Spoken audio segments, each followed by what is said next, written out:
કેશોદના અજાબ ગામે દલિત સમાજ પરિવાર દ્વારા આંબેડકર ભવનના સાનિધ્યમાં બાબા સાહેબ આંબેડકરના સ્ટેચ્યુ સ્થાપિત કરવામાં આવ્યું હતું। આ કાર્યક્રમના ગામના દલિત સમાજના લોકોમાં ખૂબ જ આનંદ જોવા મળ્યો હતો।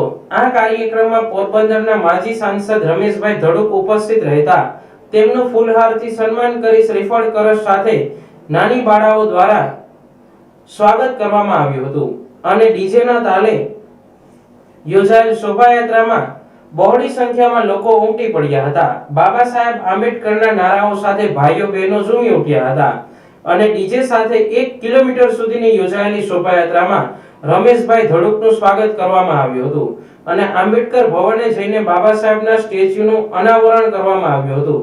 આ પ્રસંગે અરવિંદભાઈ લાડાણી અને મગનભાઈ અઘેરા તેમજ દલિત સમાજના લોકોએ બાબા સાહેબની પ્રતિમાને હાર તોરા કર્યા હતા। કાર્યક્રમના અંતે સમૂહ ભોજન રાખવામાં આવ્યું હતું।